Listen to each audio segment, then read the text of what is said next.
एक छोटा सा लड़का अपने पिता के साथ एक लोहे की दुकान में काम कर रहा था।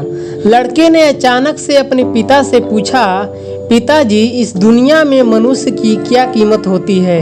उसके पिताजी एक छोटे से बच्चे से ऐसा गंभीर सवाल सुनकर हैरान रह गए और बोले, बेटा, एक मनुष्य की कीमत को आंकना बहुत ही मुश्किल है, क्योंकि वो तो अनमोल है। बालक बोलता है, क्या सभी उतना ही कीमती और महत्वपूर्ण होते हैं? उसके पिताजी बोले, हाँ बेटे, ये सच है। बालक कुछ समझा नहीं। उसने फिर से सवाल किया, तो फिर इस दुनिया में कोई गरीब तो कोई अमीर क्यों है? किसी को कम रिस्पेक्ट तो किसी को ज्यादा रिस्पेक्ट क्यों होती है?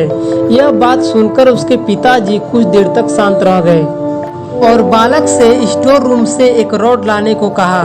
रॉड लाते ही उसके पिताजी ने पूछा, इस रॉड की क्या कीमत होगी? बालक ने बोला, 200 रुपए। उसके पिताजी ने बोला, अगर मैं इस रॉड के छोटे छोटे कील बना दूं तो फिर इसकी क्या कीमत होगी? बालक ने कुछ देर सोचकर बोला, तब तो ये बहुत महंगा बिकेगा, लगभग 1000 रुपए।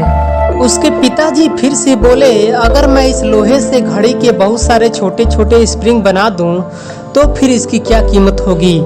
बालक कुछ देर तक कैलकुलेशन करता रहा, फिर एकदम से उत्साहित होकर बोला, तब तो इसकी कीमत बहुत ज्यादा हो जाएगी।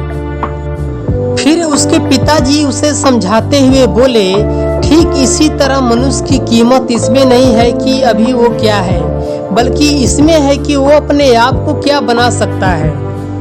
अगर आप उस इंसान की तलाश कर रहे हैं जो आपकी जिंदगी को बदलेगा तो आप गलत हैं। आप एक बार आईने में देख लें, जो दिखाई देगा वही इंसान आपकी जिंदगी को बदल सकता है, दूसरा कोई नहीं बदल सकता आपकी जिंदगी को।